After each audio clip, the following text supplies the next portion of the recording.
bulls of the S&P 500 had a great opportunity this week to make new highs in the S&P 500, but they simply could not do it. So we didn't quite make it to new highs, basically a flat week in the S&P 500. So I want to show you that, and then I want to show you a breadth chart about how the majority of stocks are acting within the index to get a little bit more internal guidance about what's really going on in the market. And then finally, I want to show you a long-term chart of U.S. Treasuries, 30-year U.S. Treasuries. We're right at the top of resistance, so there's a definitely something to watch right there. So let's jump right into it. Here's a chart of the S&P 500. All right, here is a chart of the S&P 500, and you can see we're still within this ascending triangle right here. So the bulls weren't able to break it to the upside. Now the market hasn't closed for Friday yet. It's it's down right now, but so this is going to look a little bit worse. But at the end of the day, it's basically a flat week for the S&P 500. If the market in fact does close where it's trading right now. So we'll see how it closes today, but nonetheless, we're still within this triangle, and in order for us to see some bullish price action, what we need to see is a break to the upside, a strong break to the upside. The stronger the better, and then of course the bulls want to see some follow through there. So if it does in fact break to the upside, what we'll be looking for is either a false breakout or a fake breakout, or a stronger breakout to the upside. So now if in fact it does make a lower low right here, this could be a major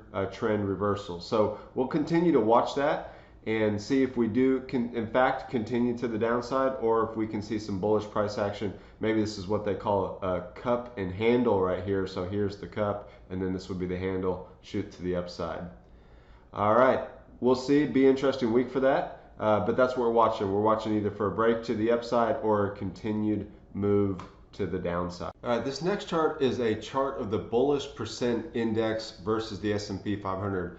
And what I like about the bullish percent index is it really gives you an internal reading of the market. So it's like going to the doctor's office and they check your blood and they check all your vitals. It's hard to see depending upon where you are, of course, but sometimes that can be hard to see on the outside. You might look physically good on the outside, but at the inside, just not very good. And this gives us an internal shot of the inside. So we're looking for two things here: the raw level of the indicator, and then also divergences or reversals. So here's a chart of it right here. Let's look at that, check it out, and see where we are in that.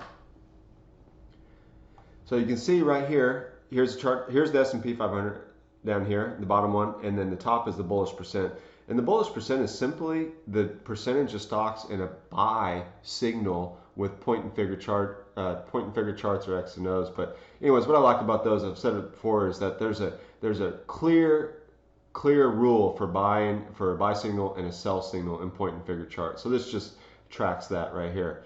All right, so two things. Number one, if it's above 50, it is a bullish reading. It is strong, not a strong, but it's a bullish. If it's below 50, it's bearish.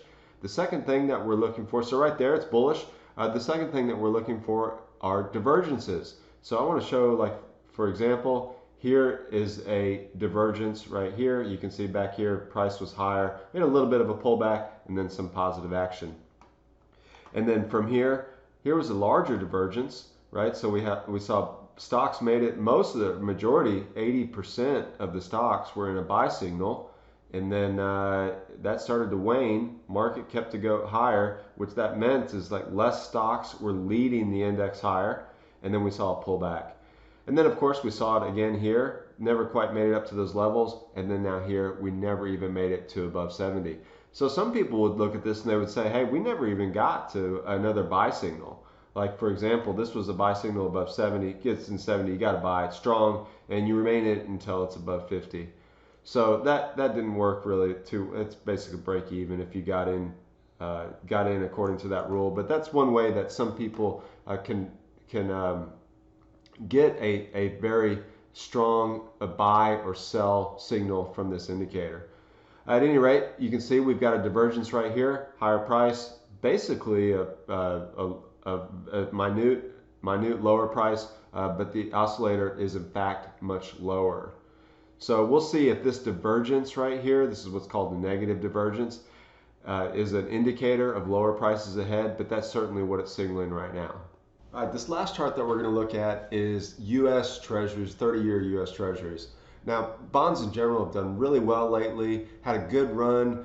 So the thing that's pretty interesting right now is when looking at the U.S. Treasuries is we're right at resistance. So let's jump right into that. I want to show you this real quick and then show you what we're looking for there. So if you look at this right here, this is a longer term chart of the U.S. Treasuries right here. When we're starting, it looks like 1980 or so, and all the way up until 2020. We're almost there, so close.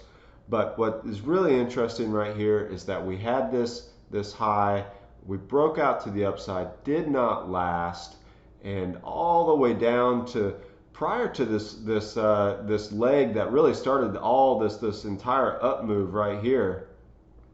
And so we didn't break that, still bullish, and then to the upside, but now we're at resistance again. So this is something to look for, this is something to watch, to see if in fact bonds do start to fail here and go back to the downside, or if the bulls can continue and push U.S. Treasuries higher. So this is one thing that we're going to be watching really closely, is this resistance area, to see if we can break through to the upside, or if in fact we do start to see a rollover in price right here. Well, we've got a lot going on this week. We've got bonds at resistance, U.S. Treasury bonds specifically, and then we have the S&P 500 at resistance as well. It's so close to making new highs, but like I said before, you know, the bulls just haven't been able to pull it off and push that index to the higher. Now, the breadth is in fact, it's a little bit bearish right here since we're seeing those negative divergences. So price action, what that means is price action isn't as strong as it was on that last move to the highs. So we're on the move to the high right now, but we have less stocks participating. And what you'd really like to see is that in a healthy market is more stocks participating rather than less. So that in itself is negative, but the matter of the fact is that the longer that the bulls can hold on to the top of that trading range, the more likely it is that they're going to break it to the upside. So not a guarantee either way, of course, but that is just something that I've noticed. If you see an index and it's in a trading range and it's trading close to one of the top of the ranges, the bottom or the top of the range, and it does that for a substantial amount of bars, it has a tendency to break to that side.